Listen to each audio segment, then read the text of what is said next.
Hello students, electrical vehicles के इस नए लेक्चर में आप सबका बहुत बहुत स्वागत है। इससे पहले की वीडियो में हम लोग हाइब्रिड इलेक्ट्रिकल व्हीकल्स की बात कर रहे थे, जहां पर हमने आपको आईसी इंजन के साथ साथ पूरा बैटरी सिस्टम कनेक्ट करके ब्लॉक डायग्राम के साथ बताया था कि हमारा इंजन भी लगा होगा और साथ ही साथ हमारा बैटरी सिस्टम यानी इलेक्ट्रिकल सिस्टम भी लगा होगा, जिससे हमको मोर एडवांटेज मिलेगा। ठीक है, तो उसमें हम लोगों ने सीरीज कनेक्शन भी देखा था, पैरेलल कनेक्शन भी देखा था और सीरीज और पैरेलल दोनों मिलाकर कनेक्शन देखा था कि हम लोग किस तरह से इंजन को बैटरी के साथ पैरेलली कनेक्ट करके बहुत सारे एडवांटेज को प्राप्त कर सकते हैं। तो इसी तरह का एक और मॉडल होता है इलेक्ट्रिकल व्हीकल्स के अंदर, जिसको हम लोग गैस इलेक्ट्रिक व्हीकल्स के नाम से जानते हैं, और ये भी क्या है, एक हाइब्रिड इलेक्ट्रिकल व्हीकल्स का ही टाइप है। ठीक है, हाइब्रिड इलेक्ट्रिकल व्हीकल्स का ही टाइप है, यानी हाइब्रिड के अंदर गैस और इलेक्ट्रिकल व्हीकल्स को यहां पर हम ऐड करेंगे।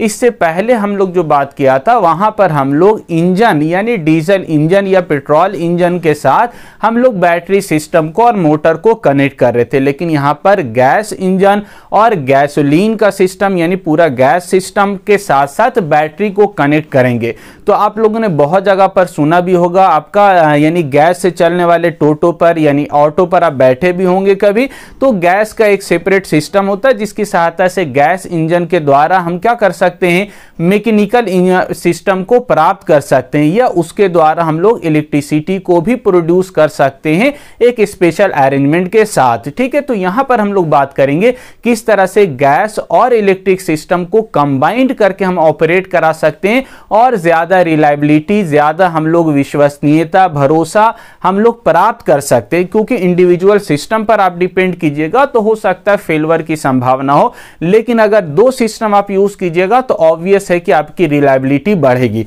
तो कुछ आपको डायग्राम के अंदर दिख रहा होगा, यहां पर पहले से बहुत सारा कंपोनेंट के बारे में आप जान चुके हैं,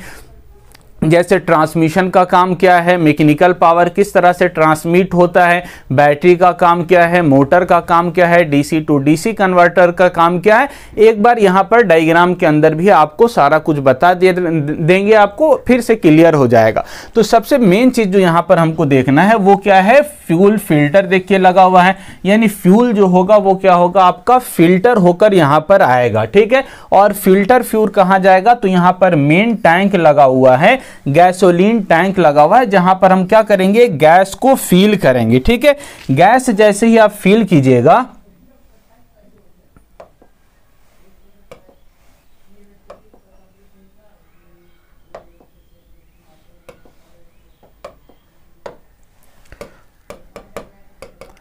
ठीक है, गैस आप फिल कीजिएगा, तो गैस फिल कीजिएगा तो इस व्हीकल्स के अंदर क्या आ जाएगा, आपका गैस फिल हो जाएगा, और इसी गैस का उपयोग करके हम क्या कर लेंगे, मैकेनिकल एनर्जी प्राप्त कर लेंगे। ठीक है,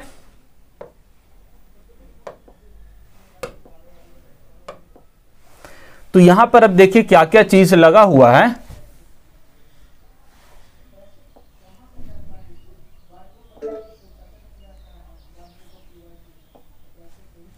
ठीक है, क्या क्या चीज लगा हुआ है तो आप फिगर के अंदर देख सकते हैं। फ्यूल टैंक लगा हुआ है जिसकी सहायता से हम क्या प्राप्त कर लेंगे, फ्यूल प्राप्त कर लेंगे, और ये फ्यूल को कहां देंगे, हम व्हीकल्स के अंदर देंगे। इसके बाद क्या लगा हुआ है, आपका ट्रैक्शन बैटरी सिस्टम लगा हुआ है। ट्रैक्शन बैटरी सिस्टम का मतलब क्या होता है, जिसके द्वारा व्हीकल्स को हम रन कराएंगे, मूव कराएंगे और आपका मैकेनिकल पावर मिलेगा। तो फ्यूल के द्वारा हम क्या कर लेते हैं, डायरेक्ट यहां पर नहीं आएगा, फ्यूल जो आएगा वो कहां पर आएगा, आपका यहां पर फ्यूल के द्वारा स्ट्राइक करके हम लोग इलेक्ट्रिक ट्रैक्शन जो मोटर लगा हुआ है ये डायरेक्टली फ्यूल से नहीं चलेगा, किसके द्वारा, इसके या जो आपका गैस प्रोड्यूस हो रहा है इस गैस को लेकर हम क्या करेंगे, यहां पर इंजन में देंगे। ये जो आप यहां पर लगा हुआ है इंटरनल कंबशन इंजन, ठीक है, स्पार्क आपका गैसोलीन इंजन लगा हुआ है, जिसके द्वारा आपका मैकेनिकल पावर प्राप्त हो जाएगा। ठीक है, इस मैकेनिकल पावर से आप क्या कर सकते हैं, या तो डायरेक्ट व्हीकल्स को रन करा सकते हैं, या दूसरा ऑप्शन आपके पास क्या है, ये जो मैकेनिकल पावर है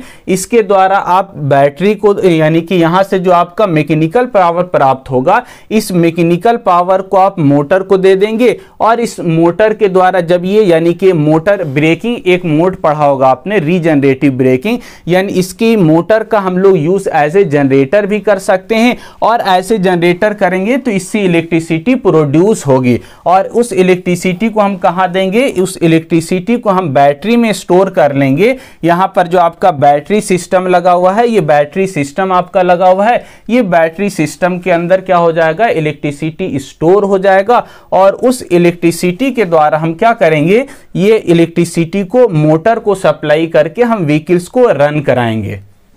तो हाइब्रिड इलेक्ट्रिकल व्हीकल्स की बात किया था, जहां पर आईसी इंजन का यूज करके यानी डीजल पेट्रोल से चलने वाले इंजन के साथ साथ हम लोग पूरा बैटरी सिस्टम लगाया था और बैटरी सिस्टम की सहायता से हमारा दोनों काम हो जा रहा था, यानी हम डायरेक्ट मोटर को भी चला सकते हैं और दूसरा ऑप्शन था हमारे पास इंजन के द्वारा मैकेनिकल पावर प्राप्त करके भी हम लोग व्हीकल्स को रन करा सकते हैं। यानी दोनों हमारे पास मेथड था जिससे मोर एडवांटेज हमको मिल रहा था और व्हीकल्स को हम लोग स्मूथली रन करा पाएंगे, स्पीड को कंट्रोल कर पाएंगे। हमको ये सारा एडवांटेज मिल पा रहा था जब हम लोग क्या इंजन के साथ साथ बैटरी को कंबाइन कर रहे थे तब। इसी तरह से हम लोग क्या कर सकते हैं, एक तीसरा सिस्टम हमारा क्या है, नेक्स्ट जो हम लोग पढ़ने वाले हैं वो गैस सिस्टम के साथ साथ इलेक्ट्रिक सिस्टम को हम लोग ऐड करेंगे। तो फायदा क्या है कि आपका गैस से भी हम लोग चला सकते हैं और साथ ही साथ बैटरी सिस्टम से तो हम लोग मोटर की सहायता से रन करा सकते ही हैं। तो यहां पर आप देख पा रहे हैं डायग्राम के अंदर,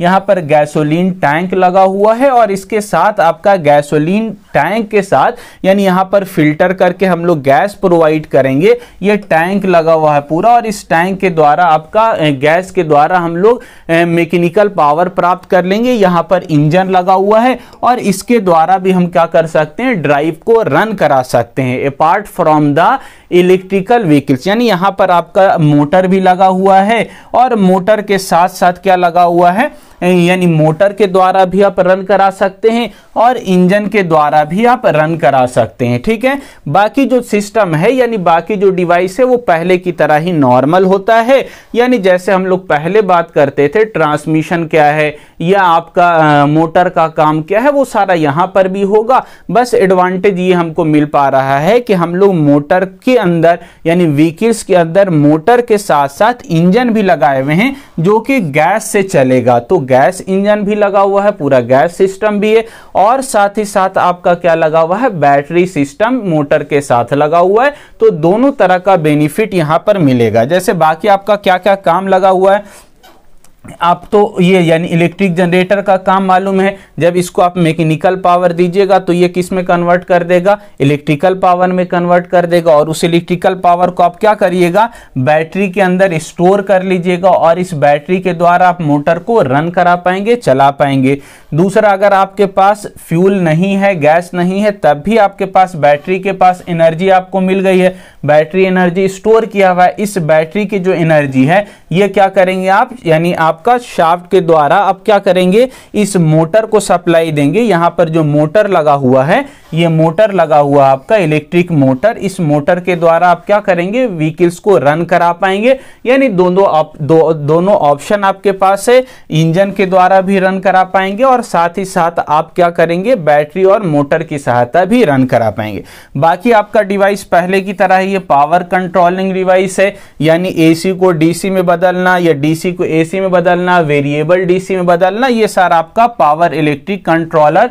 लगा हुआ होता है जिसकी सहायता से हम मोटर के व्हीकल्स की स्पीड को कंट्रोल कर पाते हैं, रिवर्स कर पाते हैं, व्हीकल्स को फॉरवर्ड कर पाते हैं, बढ़ा घटा सकते हैं कंट्रोलर की सहायता। इसके अलावा डीसी टू डीसी कन्वर्टर लगा हुआ होता है। इस डीसी टू डीसी कन्वर्टर के सहायता से हम क्या करते हैं, जो बैटरी के आउटपुट है, इस बैटरी के आउटपुट को हम क्या कर पाएंगे, चेंज कर पाएंगे अकॉर्डिंग टू, बहुत सारा इसके अंदर डिवाइस लगा हुआ है, पंखा है, बल्ब है, लाइट है, तो वो अलग अलग अगर वोल्टेज चाहिए होगा तो ये डीसी टू डीसी कन्वर्टर होता है जिसकी सहायता से हम क्या कर पाएंगे, वोल्टेज की वैल्यू को अकॉर्डिंग टू रिक्वायरमेंट चेंज कर पाएंगे। तो ये वोल्टेज हम लोग डीसी टू डीसी कन्वर्टर की सहायता से डिजायर वोल्टेज के अंदर कन्वर्ट कर पाते हैं। जो बैटरी से हमको डीसी सप्लाई मिल रही है मेन ट्रैक्शन बैटरी से, उस बैटरी के सप्लाई को डीसी टू डीसी कन्वर्टर के द्वारा चेंज कर लिया जाता है। इसके अलावा एक यहाँ पर देखिए नीचे कट रहा है आपका इलेक्ट्रिक बैटरी ऑक्सिलरी बैटरी लिखा हुआ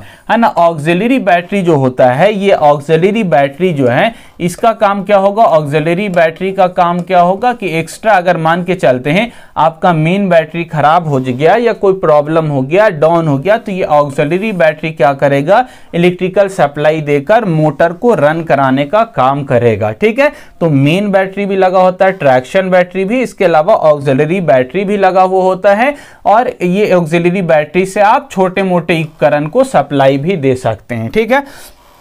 बाकी आपका थर्मल सिस्टम यानी कूलिंग के लिए लगा हुआ है, यहाँ पर रेडिएटर टाइप का लगा हुआ है जो कि आपके मोटर को, इंजन को ठंडा करने का काम करता है। तो और यहाँ पर एग्जॉस्ट सिस्टम है, अब गैस यहाँ पर यूज कर रहे हैं तो गैस लगा हुआ, तो यहाँ से कुछ गैस प्रोडक्शन के बाद, कंबशन होने के बाद, जलने के बाद गैस रिलीज होगा, उसको बाहर निकाल देंगे इस पाइप के द्वारा। ठीक है, कंबशन आपका सिस्टम, एग्जॉस्ट सिस्टम लगा हुआ है। तो यहाँ पर और ये आपका ट्रांसमिशन सिस्टम यहाँ पर दिख रहा है आपको, यानी मैकेनिकल जो पावर प्रोड्यूस हो रहा है, इस मैकेनिकल पावर को मोटर के अंदर आपको ट्रांसफर करना है। इसके अलावा यहाँ बैटरी लगा हुआ, बैटरी से द्वारा आपका जो इलेक्ट्रिकल सप्लाई आएगा यहाँ पर मोटर के पास आएगा, और मोटर इसको क्या करेगा, व्हील्स को रन कराएगा। तो यहाँ पर पूरा सिस्टम होता है जिसकी सहायता से व्हील्स को घुमाया जाता है, उसको हम लोग ट्रांसमिशन सिस्टम बोलते हैं। तो लगभग आपका सारा कंपोनेंट के बारे में, यहाँ पर फ्यूल फिल्टर लगा हुआ है जो कि फ्यूल फिल्टर होने के बाद फ्यूल इंटर होगा, टैंक में स्टोर होगा, उसके बाद हम लोग कंबशन इंजन में भेजेंगे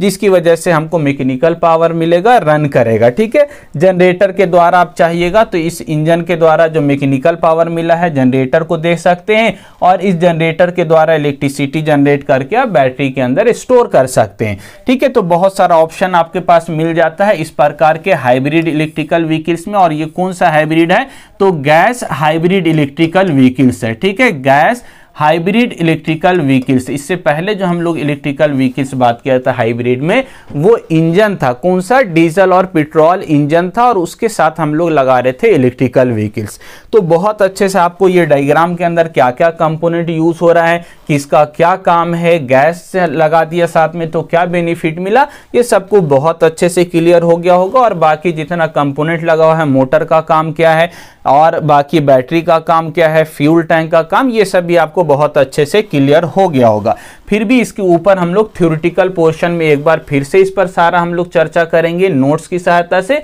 और फिर से अगर कोई दिक्कत आएगा तो हम लोग एक बार फिर से नेक्स्ट इसका जो हम लोग का यानी इलेक्ट्रिकल व्हीकल्स का भी इमेज के द्वारा क्या क्या कंपोनेंट होता है उसको भी हम लोग समझ लेंगे। ठीक है,